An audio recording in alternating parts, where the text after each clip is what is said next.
মাথায় টুপিও আছে, মসজিদ থেকে নামাজ পড়ে বার হয়েই পকেট থেকে বার করে টান শুরু করেছে। আবার বলছে আমি উম্মতি মুহাম্মাদি।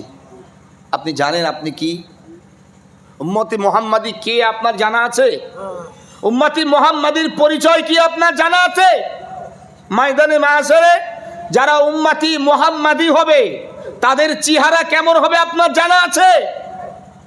সহিহ হাদিসের রওয়ায়াত উম্মুল মুমিনিন হযরত আয়েশা সিদ্দিকা বর্ণনা দেন, নবী বলেছেন ময়দানে মাহশরে উম্মতি মুহাম্মাদিদের চেহারার উজ্জ্বলতা বৃদ্ধি পাবে। বলেন সুবহানাল্লাহ। পরক্ষণে আরেকটা হাদিসের বর্ণনা, নবী বলছেন ময়দানে মাহশরে যারা জাহান্নামী হবে তাদের চেহারা কৃষ্ণ বর্ণের হবে, তাদের গাল দিয়ে ধোঁয়া বার হবে, ধোঁয়া। মুহাদ্দিসিনে কেরাম এই হাদিসের ব্যাখ্যায় লিখেছেন, যখন রহমাতাল লিল আলামিন পৃথিবীতে এসেছিলেন তখন তো আর বিড়ি সিগারেট ছিল না। ছিল বিড়ি সিগারেট জুমা 8 দিন আবিষ্কার হয়েছে। নবী এসেছেন 1500 বছর আগে। এখন যদি কেউ আমাকে বলেন মৌলভী বিড়ি সিগারেট খাওয়া যাবে না, কোরআন হাদিসের কোথায় রয়েছে, আমি কিন্তু কোরআন হাদিস দিয়ে দেখাতে প্রমাণ করতে পারবো না। তবে কোরআন হাদিসে এটা রয়েছে, যারা নাকি হুক্কা টানে, হুক্কা বোঝেন? হ্যাঁ, ওই হুক্কা টানে গাল দিয়ে ধোঁয়া বার করে, নবী বলেছেন তারা যেন নিজেই নিজেকে জাহান্নামী সাজিয়েছে। এখন বলেন আপনি নামাজ পড়েছেন মসজিদে যেয়ে কিসের আশায়? জান্নাত পাওয়ার আশায়, তাই তো? এই কথা কন না কেন? জান্নাত পাওয়ার আশায় মসজিদে যেয়ে নামাজ আদায় করেছেন। কেন না? নামাজ হলো জান্নাতের চাবিকাঠি। আমরা হাদিস শরীফ থেকে এই বর্ণনা পেয়েছি, আস-সালাতু মিফতাহুল জান্নাহ। নবী বলেছেন নামাজ হলো জান্নাতের চাবিকাঠি। আপনি জান্নাতের চাবিকাঠি ক্রয় করতে যেয়ে বার হয়ে এসে যদি নিজেকে জাহান্নামী বানান, জান্নাতের চাবিকাঠি পকেটে থাকবে তো ভাই? কথা বলে না। এই সমাজে আমার মুসলিম তথাকথিত নামধারী ভেক মুসলিম এইরকম আছে না নাই? এখন বলেন আপনি যদি নিজেকেই জাহান্নামী সাজিয়ে নেন, আবার বলছেন আমি উম্মতি মুহাম্মাদি, নবী কি সেদিন আপনার জন্য সুপারিশ করবেন? ভাইরা আমার, বলতে বলতে অনেক দূর আগায় আসতেছি। ও মুসলমান বন্ধু, যেই কথা বলার জন্য এত দূর আপনাকে নিয়ে আসতেছি, আল্লাহর নবী মুহাম্মদুর রাসূলুল্লাহ সাল্লাল্লাহু আলাইহি ওয়াসাল্লাম জানিয়েছেন ইসলামের মূল 5টা স্তম্ভ। 5 স্তম্ভের মধ্যে প্রথমটা আপনাকে জানিয়েছি, লা ইলাহা ইল্লাল্লাহ মুহাম্মদুর রাসূলুল্লাহ, আল্লাহর প্রতি বিশ্বাস স্থাপন করা, নবীকে নবী বলে স্বীকার করা, সেটা জবানে বলা এবং অন্তরে বিশ্বাস আনা। 2 নম্বরে নবী বলেছেন ওয়া ইকামিস সালাহ, নামাজ কায়েম করা। ভাইরা আমার এই সমাজে এমনও হাজারো মুসলমান রয়েছে যাদের মধ্যে নামাজ নাই, অথচ তারা মুসলমান বলতেছে আমি মুসলমান। ও বন্ধু, আল্লাহর কসম, যার মধ্যে নামাজ নাই তার জন্য জান্নাত নাই। যে নামাজ কায়েম করে না সে কখনো জান্নাত পাবে না। কেন আপনি বলবেন তার প্রমাণ কি? হাদিস শরীফটা একটুখানি করে দেখেন, সহিহ বুখারীর riwayat, আল্লাহর নবী মুহাম্মদুর রাসূলুল্লাহ সাল্লাল্লাহু আলাইহি ওয়াসাল্লাম, নবী আমার উম্মুল মুমিনিন হযরত আয়েশা সিদ্দিকাকে ডাক দিলেন। আমার নবী হযরত আয়েশাকে ডেকে বলতেছেন, আয়েশা, হাসরের ময়দান হবে কঠিন একটা ময়দান। ও আয়েশা, হাসরের ময়দানটা এতটাই একটা কঠিন ময়দান হবে যেই দিবসে কেউ কাউরে যখন চিনবে না, আমি মুহাম্মদুর রাসূলুল্লাহ সাল্লাল্লাহু আলাইহি ওয়াসাল্লাম সেই কঠিন দিবসে আমি আমার উম্মতগুলোকে চিহ্নিত করতে পারবো। আমার নবীর বিবি আম্মা জান আয়েশা সিদ্দিকা ডাক দেয়, ইয়া রাসূলুল্লাহ, ইয়া হাবিবাল্লাহ, নবী গো, যেই দিবসে মা তার গর্ভধারণকারী সন্তান চিনবে না। ওগো আল্লাহর নবী, যেই দিবসে যে মা 10 মাস 10 দিন সন্তানকে গর্ভে ধরেছিল, যে মা 2টা বছর বুকের দুধ সন্তানকে পান করিয়েছিল, যে মা নিজে না খেয়ে সন্তানকে খাইয়ে লালন পালন করেছিল, নবী গো, সেই মা যেদিন চিনবে না, ওগো আল্লাহর নবী, আপনি কেমনে সেই দিবসে আপনার উম্মতগুলোকে চিহ্নিত করবেন? আমার নবী ডাক দেয়া কয়, আয়েশা, আমি একটা ছোট্ট এক্সাম্পল তোমায় দিই, ছোট্ট একটা উদাহরণ তোমায় দিই। আমি নবী কেমনে হাসরের ময়দানে আমার উম্মাতগুলোকে চিহ্নিত করব। আমার নবীর বিবি উম্মুল মুমিনিন হযরত আয়েশা সিদ্দিকা ডাক দেয়, ইয়া রাসূলুল্লাহ, আমার বড় জানতে ইচ্ছা জাগতেছে, আপনি একটু দয়া করে বর্ণনা দেন। নবী কয়, আয়েশা, আমি নবী কেমনে হাসরের ময়দানে উম্মাতদিগকে চিনব তার একটা দৃষ্টান্ত তোমায় দিতেছি। ও আয়েশা, মনে রেখো, পৃথিবীর কোনো একটা জায়গায় 100 ঘোড়া যদি দাঁড় করিয়ে আমি নবী তোমাকে বলি, আয়েশা ঘোড়াগুলো গুনতি করো। আয়েশা বলো বলো, তুমি কি ঘোড়াগুলো গুনতি করে নিতে পারবে? উম্মুল মুমিনিন ডাক দিলেন, ইয়া রাসূলুল্লাহ, ইয়া হাবিবাল্লাহ, নবী গো, 100 ঘোড়া একত্রিত দাঁড় করিয়ে আপনি আমাকে গুনতি করার জন্য বলবেন, আমি আয়েশা সহজেই তো ঘোড়াগুলো গুনতি করে নিতে পারবো।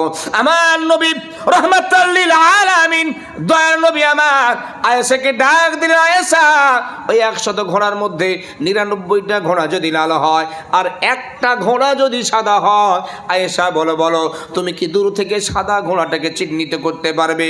উম্মুল মুমিনিন হযরত আয়েশা সিদ্দিকা ডাক দেয়, ইয়া রাসূলুল্লাহ, ইয়া হাবিবাল্লাহ, নবী গো, 100 ঘোড়ার মধ্যে যেখানে 99টা লাল ঘোড়া থাকবে, শুধুমাত্র একটা সাদা ঘোড়া, আমি আয়েশা যত দূর থেকে দৃষ্টি নিক্ষেপ করি না কেন, আমি সহজেই সাদা ঘোড়াটাকে চিহ্নিত করে ফেলবো।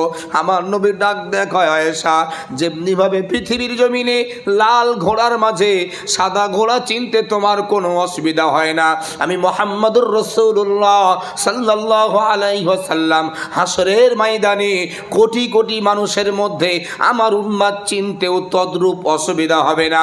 উম্মুল মুমিনিন ডাক দেয়, ইয়া রাসূলুল্লাহ, ইয়া হাবিবাল্লাহ, নবী গো, হযরত আদম শফিউল্লাহ থেকে নিয়ে আপনি মুহাম্মদুর রাসূলুল্লাহ পর্যন্ত সব নবীর উম্মত যেদিন একত্রিত হবে, ওগো আল্লাহর নবী, সেদিন কি আল্লাহ বুঝি আপনার উম্মতকে আলাদা বানায়া দিবে, যে আপনি সব নবীর উম্মতের ভিতর থেকে আপনার উম্মতগুলোকে আলাদা আলাদাভাবে বেছে বেছে চিহ্নিত করে নিতে পারবেন। আমার নবীর ডাক দিয়ে কয়, আয়েশা রে শোনো, আগে তো তুমি বলো আমার উম্মত কারা? হযরত আয়েশা ডাক দিয়ে কয়, ইয়া রাসূলুল্লাহ, ইয়া হাবিবাল্লাহ, নবী গো, আপনার উম্মত তো তারা যারা আপনার আগমনের পরে পৃথিবীতে আগমন করেছে, যারা আপনাকে নবুয়ত স্বীকৃতি দিয়ে নবী বলে বিশ্বাস করেছে, আর তারাই তো আপনার উম্মত বলে বিবেচিত হয়ে যাবে। আমার নবীর ডাক দেখায়, না না আয়েশা, আমার উম্মত তারা না। হযরত আয়েশা কয়, ইয়া রাসূলুল্লাহ, ইয়া হাবিবাল্লাহ, তাহলে আপনার উম্মত কারা? আল্লাহ রাব্বুল আলামিন কোরআনেতে সে সম্পর্কে বিশেষ বর্ণনা দিয়েছেন। আল্লাহ রাব্বুল আলামিন পবিত্র কোরআনে জানায় দিলেন, আল্লাহ বলছেন, মা কানা মুহাম্মাদুন আবা আহাদিম মির রিজালিকুম ওয়ালাকির রাসূলুল্লাহি ওয়া খাতামান নাবিয়িন। হযরত আয়েশা সিদ্দিকা ডাক দেয়, ইয়া রাসূলুল্লাহ, ইয়া হাবিবাল্লাহ, নবী গো, আল্লাহর কোরআন বর্ণনা দিতেছে আপনি মুহাম্মদুর রাসূলুল্লাহ সাল্লাল্লাহু আলাইহি ওয়াসাল্লাম, আপনি পৃথিবীর কোনো পুরুষের পিতা নন, ওয়ালাকির রাসূল আল্লাহ, বরং আপনি হলেন আল্লাহর পাঠানো দূত, ওয়া খাতামান নাবিয়িন, এবং আপনি হলেন বার্তাবাহক দিগের শেষ, অর্থাৎ নবী দিগের শেষ নবী। নবী গো, আপনার পরে তো আর কোনো নবী আসবেন না, তাহলে আপনার আগমনের পরে যারাই আপনাকে নবী বিশ্বাস করবে তারাই তো আপনার উম্মত বলে বিবেচিত হবে। আমার নবী ডাক দেয়া কয়, না না আয়েশা, আমার উম্মত শুধুমাত্র তারা না। ও আয়েশা, আমার উম্মত তো তারা। আয়েশা মনে রেখো, আমার উম্মত আমাকে যারা নবী বলে বিশ্বাস করবে, আমাকে নবী বিশ্বাস করার সঙ্গে সঙ্গে আমাকে যারা শিক্ষক রূপে গ্রহণ করবে তারাই হবে আমার উম্মত। সুবহানাল্লাহ বলবেন না? নবী বিশ্বাস করার সাথে সাথে কি রূপে মানা লাগবে? এই কথা কয় না, শিক্ষক রূপে মানা লাগবে। হাজিরে মাজলিস, আজকের বর্তমান বিশ্বে, আজকের যারা এই মজলিসে উপস্থিত রয়েছেন, মনোযোগ দিয়ে কথাগুলো ভালো করে বোঝার চেষ্টা করেন। আজকের পৃথিবীর পরীক্ষায় উত্তীর্ণ হওয়ার জন্য আমরা পৃথিবীর মাস্টারের থেকে সাজেশন নেই কি নেই না? পৃথিবীর মাস্টার যারা, এই যারা টিউশন মাস্টার রয়েছে, এরা নোটস লিখিয়ে দেয় না? সেই নোটসগুলো আমরা স্টাডি করি কেন? না পরীক্ষায় যাতে ভালো নাম্বারে পাস করতে পারি।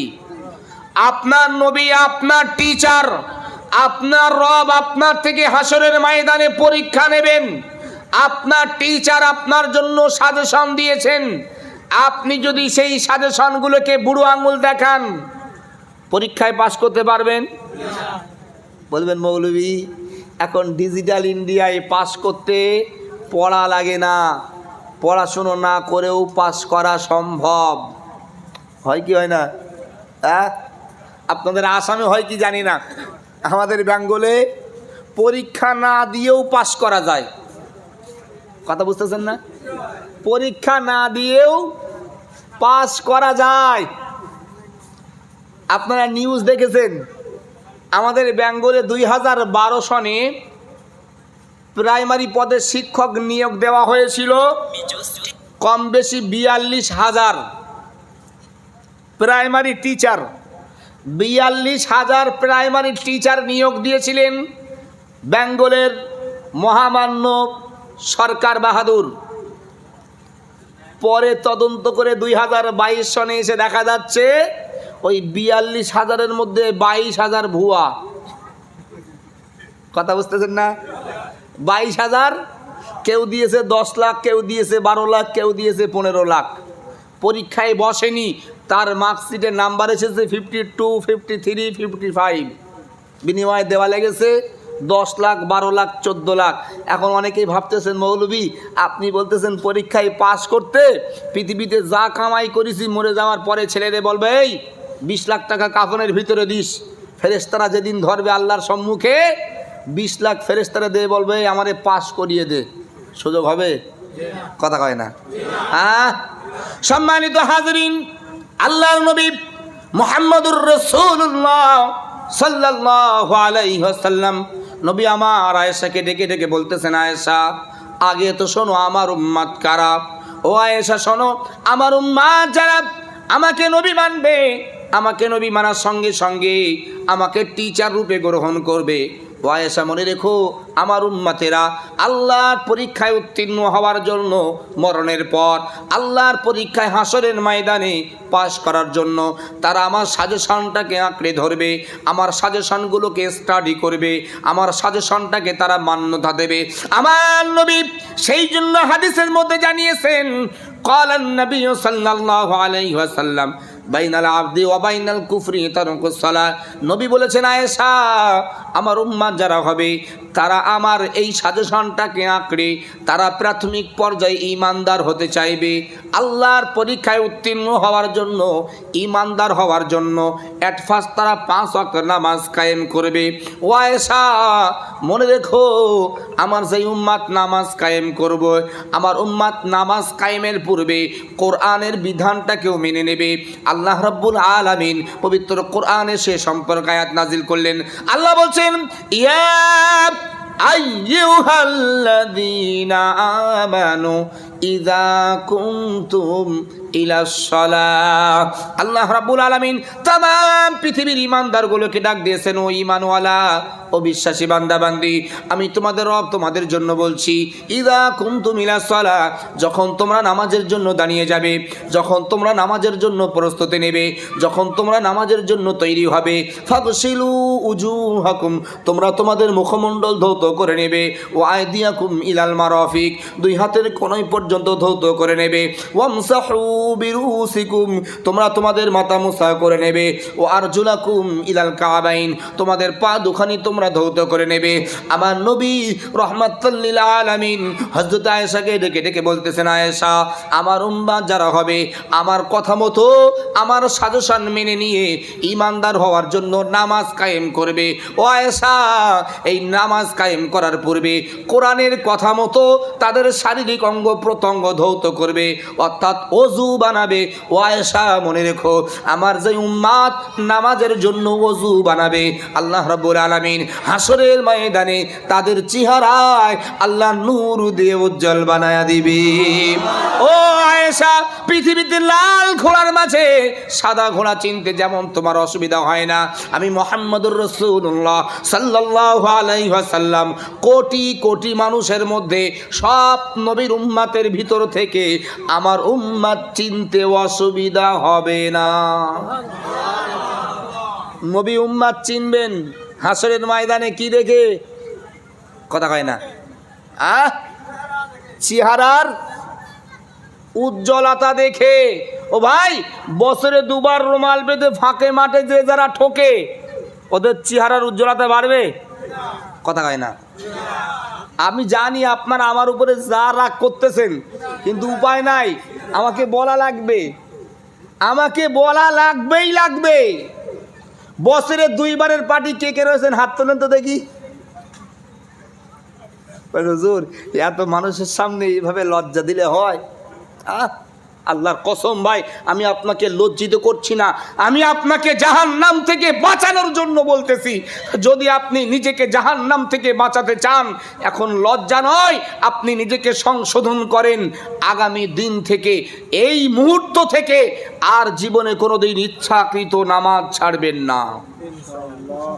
পারবো ইনশাল্লাহ? পারবো ইনশাল্লাহ? হুজুর, এখন আবেগের বসে পোলাও খাবার ধান্দায় বলে ফেলতেছি, শুধু পোলার প্যাকেটটা একবার হাতে পায়, তারপর দেখতেছি, তাই না? একবার শুধু পোলাওর প্যাকেটটা হাতে পায়, এশার নামাজ হবে। এই যে এত মানুষ রয়েছেন, মিলিয়ে নেবেন, অর্ধেকও মসজিদে থাকবে না। আবার তারাই বলছে ইনশাআল্লাহ আজ থেকে নামাজ ছাড়বো না। আফসোস, কষ্ট হয়। হাজির মাজলিস, নবী চেহারার উজ্জ্বলতা দেখে আপনাকে উম্মতি মুহাম্মাদি বলে চিহ্নিত করবেন। আপনি সপ্তাহে একদিন আসতেছেন জুমার দিনেতে মসজিদে, আবার বলছেন আমি বড় মুসলমান। ওরে সর্বনাশ! মসজিদের সেক্রেটারি, ক্যাশিয়ার, হিসাব রক্ষক, সভাপতি সব বাবুরা প্রথম কাতারে বসে, সপ্তাহে একদিনের পার্টি। আলহামদুলিল্লাহ, আপনাদের এখানে মনে এমন না নাকি? না এখানেও এমন? হ্যাঁ, এখানে ভালো আলহামদুলিল্লাহ। সভাপতি এমন এমন, আল্লাহু আকবার। পেশাব করতে হয় কিভাবে জানে না, সে হয়েছে মসজিদের সেক্রেটারি। লজ্জা লাগে না?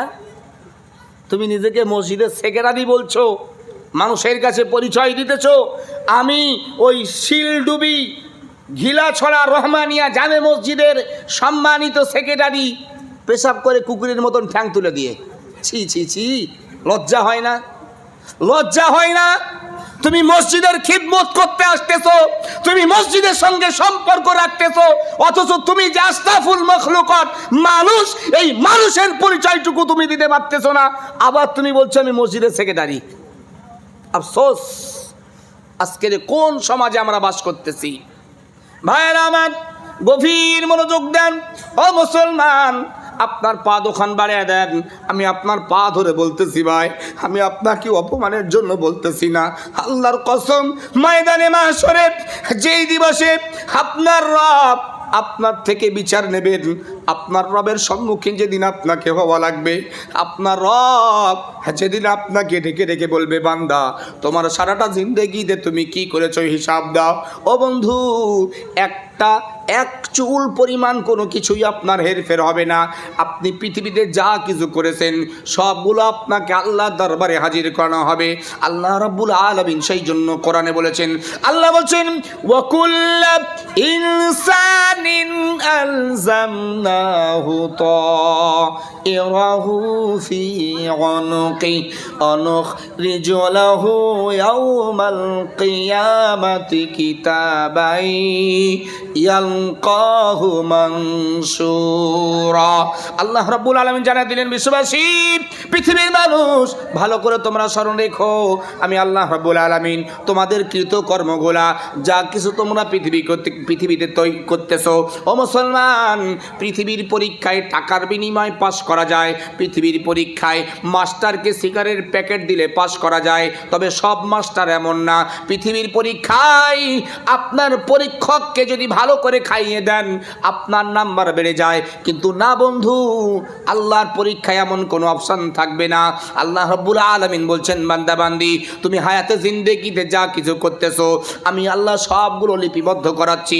আল্লাহ রাব্বুল আলামিন প্রত্যেকের দুই কাঁধে দুইজন রাইটার নিযুক্ত করে রাখছেন, তারা আমার আপনার প্রত্যেকের কৃতকর্ম লিপিবদ্ধ করছেন।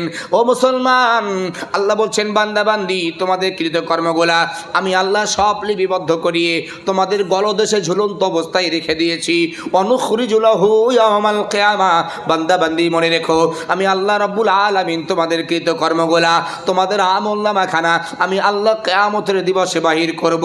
শুধু বাহির করব তা না, কিতাবাই আলকাহু মানসুরা, বান্দা বান্দি মনে রেখো, আমি আল্লাহ রাব্বুল আলামিন তোমাদের কৃতকর্মা যা পৃথিবীতে হায়াতে জিন্দেগিতে তোমরা করেছো, আমি সবগুলোকে একটি পূর্ণাঙ্গ কিতাবের আকারে বাহির করব। একটি পূর্ণাঙ্গ পুস্তকের আকারে আপনার জন্মের পর থেকে মৃত্যুর আগ পর্যন্ত যা কিছু আপনি করেছেন, প্রচণ্ড শীতের দিন ফজরের নামাজ পড়েছে মুসল্লি, রাগ করবেন না যদি কেউ এরকম থেকে থাকেন, সংশোধন হন। এগুলো আমি বাস্তব প্র্যাকটিক্যালে প্রমাণ করেই বলছি। ফজরের নামাজ পড়ে কনকনে ঠান্ডা, ঠক ঠক করে কাঁপতে কাঁপতে চায়ের দোকানে চলে গিয়েছে। চায়ের দোকানে যেয়ে বলছে, দে রে চা দে।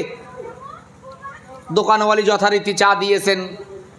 এক গ্লাস খাওয়ার পর বলছে, খুব ঠান্ডা, আর একটা দে। একসঙ্গে দুইটা হলো। বেশ আধা ঘন্টা 40 মিনিট চায়ের দোকানে যা গল্প হয় সে তো আর বলা লাগবো না, আপনারা বুঝতেছেন। কিছু সময় থেকে আসার সময় বলছে, আর একটা দে রে, যাবো। শেষে আর একটা খেলো। তাহলে কটা হলো? 3টা। চায়ের দোকানকে টাকা দিচ্ছে 2টার, সেই প্রথমে একটা এসে খেয়েছি, আর একটা হাওয়া। কথা বুঝতেছেন না? হ্যাঁ, এইরকম লোক এই সমাজে আছে না নাই? হ্যাঁ, আল্লাহ বলছেন, বান্দা তুমি চায়ের দোকানে 3 কাপ চা খেয়ে 2টার টাকা দিয়েছো, একটা যে দাও নাই সেটাও তোমার আমলনামায় আমি লিপিবদ্ধ করিয়ে রাখছি। ময়দানে মাহশরে আল্লাহ বললেন, তোমাদের আমলনামাটা একটি কিতাবের আকার নিয়ে তোমার সম্মুখে হাজির করাবো, আর তোমাকেই সম্বোধন করে বলবো, ইকরা কিতাবাক, পড়ো এই কিতাব। আল্লাহর পরীক্ষা কেমন একটু বোঝেন। আল্লাহর পরীক্ষার পৃথিবীর পরীক্ষা কতটা ডিফারেন্স। পৃথিবীর পরীক্ষায় আপনি পরীক্ষা দিয়েছেন, এই যারা ম্যাট্রিক পরীক্ষা দেবে, মনে করেন আপনাদের এলাকার যেটা সেন্টার, যেই স্কুলে সেন্টার পড়েছে, আশেপাশে আরও 5টা-6টা স্কুলের ছেলে মেয়েরা সেখানে আসছে, পরীক্ষা দিয়েছে। পরীক্ষা দেওয়ার পরে তাদের উত্তরপত্র যারা পরীক্ষক, স্কুলে যারা দায়িত্বে রয়েছেন তাদের কাছে জমা করতে হয়। হয় কি হয় না? রাগ হচ্ছে আমার কথা আপনাদের? হ্যাঁ, একটু মনোযোগ দেন। পরীক্ষকদের কাছে খাতা জমা করতে হয়। সেই খাতা সব তারা নিয়ে ডিস্ট্রিক্ট অফিসার, যিনি জেলার হেড, যিনি তানার কাছে দেন। জেলার থেকে সেটা চলে যায় রাজ্য স্তরে। সব খাতা একত্রিত হয়ে রাজ্য স্তর থেকে, মানে বোর্ড থেকে, সেগুলোকে আবার ডিস্ট্রিবিউট করা হয়, ভাগ করে দেওয়া হয়।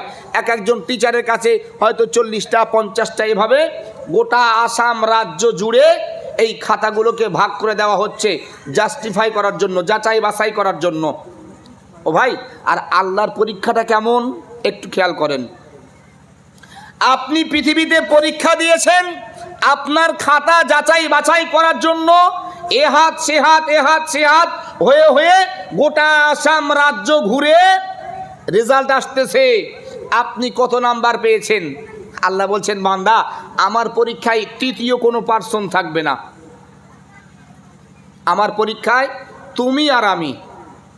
আল্লাহ বলছেন, তুমি আর আমি তোমার পরীক্ষক, তুমি পরীক্ষার্থী, আমি আর তুমি দুজনাই থাকবো, আদারওয়াইজ 3 নম্বরে কেউ থাকবে না। মানে ডুপ্লিসিটির কোনো কারবার হবে না। পৃথিবীতে তৃতীয় পার্সন, চতুর্থ পার্সন যারা ডুপ্লিসিটি হচ্ছে, আল্লাহ বলছেন, বান্দা তোমার পরীক্ষার উত্তরপত্র যেটা আমি আল্লাহ সব লিপিবদ্ধ করিয়ে রাখছি, তোমার সম্মুখে দিয়ে দেবো। নাও তোমার উত্তরপত্র, তুমি নিজে নিজেই দেখো। ইকরা কিতাবাক, তুমি পড়ো তোমার আমলনামা, তোমার উত্তরপত্র। পৃথিবীতে 70 বছর তুমি যা করেছো সব এখানে অ্যান্সার লেখা রয়েছে, ভুল সঠিক আজকে তুমি নির্ধারণ করো, তুমি পাস করেছো না ফেল করেছো। কাফা বিনাফসিকাল ইয়াউমা আলাইকা হাসিবা। আল্লাহ বললেন, বান্দা বান্দি তুমি নিজেই হিসাব কষো, তুমি তোমার জিন্দেগিতে কতটা নেক আমল করেছিলে আর কতটা বদ কাজ করেছিলে, সব এখানে লেখা রয়েছে। আজকের তুমি হিসাব কষো, আজকের দিনে তুমি পাস করেছো না ফেল করেছো। যদি পাস করো তোমার জন্য রয়েছে জান্নাত, ফেল করলে কোথায়? সেদিন কোনো অপশান থাকবে জাহান্নাম থেকে বেঁচে আসার? ভাইয়েরা আমার, গভীর মনোযোগ দেন। পৃথিবী জমিনে আপনি পরীক্ষা দিয়েছেন 2024 সনে, কোনো কারণে যদি আপনি ফেল করেন 2025-এ পরীক্ষা দেওয়ার সুযোগ আসে কি আসে না? 2025-এ যদি আপনি ফেল করেন 26-এও আপনাকে সুযোগ দেওয়া হবে। ও বন্ধু, এমনিভাবে পৃথিবীর জিন্দেগিতে যতবার আপনি পরীক্ষায় ফেল করবেন ততবার আপনার সুযোগ মিলবে, কিন্তু আল্লাহর পরীক্ষা যেদিন আপনাকে দেওয়া লাগবে, একবার যদি আপনি ফেল করেন দ্বিতীয়বার আপনাকে সুযোগ দেওয়া হবে না। অতএব এখনো আপনার সময় রয়েছে, এখনো পূর্ব আকাশ থেকে সূর্য উদিত হচ্ছে, এখনো পশ্চিম আকাশে সূর্য উদিত হয় নাই, এখনো তাওবার দরওয়াজা বন্ধ আছে। ও মুসলমান, সতর্ক হয়ে যান, সাবধান হয়ে যান। যদি আল্লাহর পরীক্ষা আপনি উত্তীর্ণ হতে চান, শুধু শুক্রবার মসজিদে আসলে হবে না, শুধু ঈদের মাঠে মাথায় রুমাল বেঁধে ফটাফট সেজদা দিলে হবে না। আল্লাহর কসম, আমি আব্দুর রহমান আপনাকে হেয় করছি না, আপনাকে অপমান করছি না, আমাকে হাদিস দিয়ে আপনাকে প্রমাণ দেব।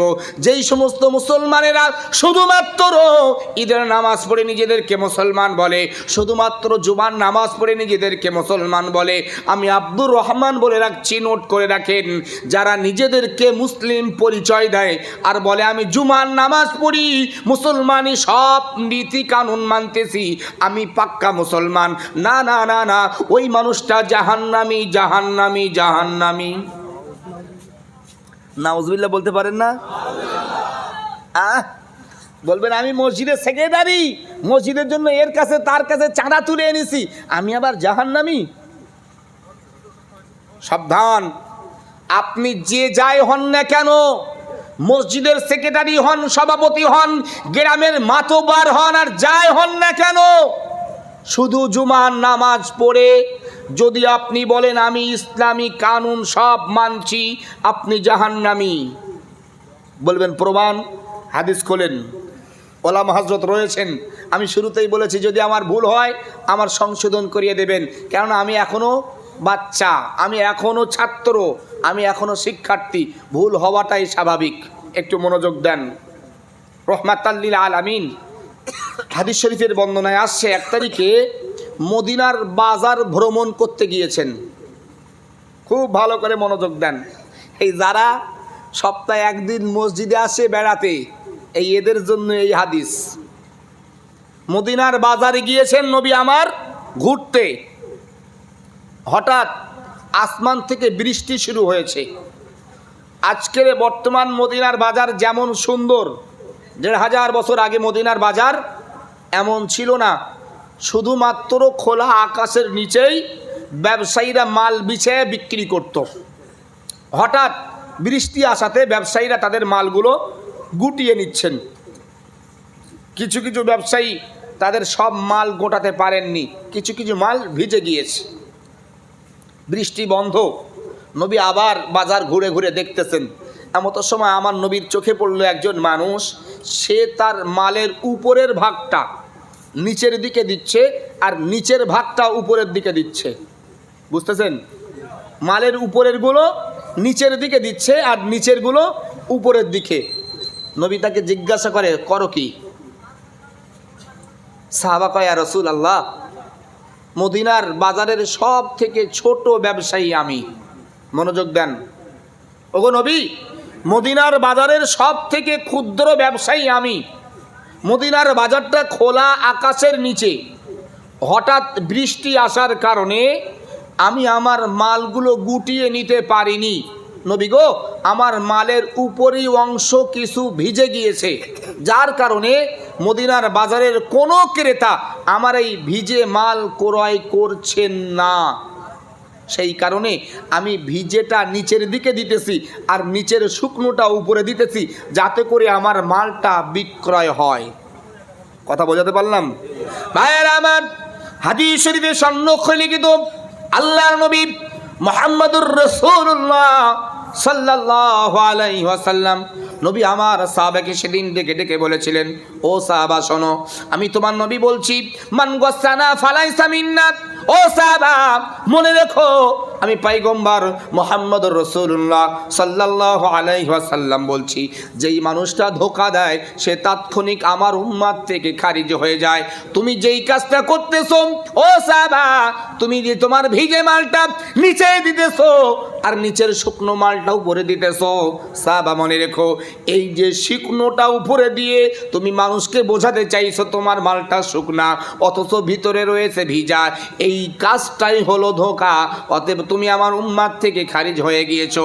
ও মুসলমান, ও আসামের মুসলমান, শিলডুবি এলাকার মুসলমান, হাত জোড় করে অনুরোধ করে বলি, একটু গভীর মনোযোগ দেন। যেই রব আপনাকে বানিয়েছেন, যেই রব আপনাকে মানুষ রূপে পৃথিবীতে পাঠিয়েছেন, যেই রব আপনাকে দুইটা হাত দিয়েছেন, যেই রব আপনাকে দুইটা পা দিয়েছেন, যেই রব আপনাকে দেখার জন্য দুইটা চোখ দান করেছেন, যেই রব পৃথিবীর এত কিছু নিয়ামত আপনাকে নিঃস্বার্থে দান করেছেন, সেই রব আপনার জন্য অর্ডার দিয়েছেন, সেই রব আপনাকে সম্বোধন করে বলেছেন, ওয়ামা খলাকতুল জিন্না ওয়াল ইনসা ইল্লা লিয়াবুদুন। সেই রব আপনাকে ডেকে বলেছেন, ও পৃথিবীর জিন ইনসান, আমি আল্লাহ জিন ইনসানকে বানিয়েছি শুধুমাত্র আমার ইবাদত বান্দিগি করার জন্য। মুসলমান ভাইয়েরা আমার, যেই রব আপনাকে এত কিছু বিনা পয়সায় দান করেছেন, সেই রব শুধু আপনার জন্য এতটুকু আশা করেছেন যে আমার বান্দা, আমি তার জন্য 5 ওয়াক্ত নামাজ ফরজ করেছি, রেগুলার 5 ওয়াক্ত নামাজ সে আমার জন্য, আমাকে খুশি করার জন্য আদায় করবে। ও বন্ধু, এখন বলেন, যেই রব আপনাকে কন্টিনিউ 5 ওয়াক্ত নামাজের কথা বলেছেন, আপনি সবগুলোকে বাদ দিয়ে সপ্তাহে একদিন 2 রাকাতের জন্য মসজিদে যাচ্ছেন, আপনি কি রবের সঙ্গে ধোঁকা দিচ্ছেন না? পৃথিবীর মানুষের সঙ্গে ধোঁকা দিলে যদি নবীর কথা মতো উম্মত থেকে বার হতে হয়, আল্লাহর সঙ্গে ধোঁকা দিলে কি হবে ভাই? আল্লাহর সঙ্গে ধোঁকা দিলে বলছি ডবল উম্মতের মর্যাদা পাওয়া যাবে। ও মুসলমান, আপনি মসজিদের কমিটির যেই হন না কেন, আপনি গ্রামের বিচারক মাতব্বার যাই হন না কেন, আপনার যত বড়ই পাওয়ার থাকুক না কেন, আমি মনে করছি আপনি যদি ইসলামী কানুনগুলোকে বুড়ো আঙুল দেখান, আপনার পাওয়ার আল্লাহর দরবারে 4 আনাও দাম নাই। পৃথিবীতেই সীমাবদ্ধ, তাও পিছনে আপনার পিছনে বাঁশ দেওয়ার জন্য প্রস্তুত আছে। আপনি যে বাহাদুরি করছেন, হয়তো সামনাসামনি ভয়ে মানুষ আপনাকে সম্মান দিতেছে বটে, খবর নিয়ে দেখেন আপনার অবস্থা খারাপ। হাজিরে মজলিস, অনুরোধ করছি, মৃত্যুর পর এমন একটা সিচুয়েশন আপনার আসবে, সেদিন টাকা দিয়েও আপনি পার পাবেন না, সেদিন বংশের মর্যাদা দেখিয়ে আপনি বাঁচতে পারবেন না, সেদিন আপনি আল্লাহর কাছে হাজারো অনুনয় বিনয় করেও বিন্দু মাত্র লাভবান হতে পারবেন না, যদি নাকি হায়াতে জিন্দেগিতে আপনি নেক আমল করতে না পারেন। কথা বোঝাতে পারছি? কষ্ট হচ্ছে আপনাদের? শেষ করে দেবো নাকি ভাই আমার? রাত্র দেখতে দেখতে 9টা অতিবাহিত হয়েছে। যেহেতু আমার পরে ওলামা হযরত রয়েছেন, আমি সংক্ষেপেই আলোচনা শেষ করব। এশার নামাজ রয়েছে, এখনও তো এশার নামাজ হয়নি, তাই না? এশার নামাজ হবে, তারপরে আপনাদের মেহমানদারির ব্যবস্থাও আছে। একটুখানি আগবাড়ি, যেহেতু আমার নির্দিষ্ট সাবজেক্ট মরণের পর, এখন মরণের পরে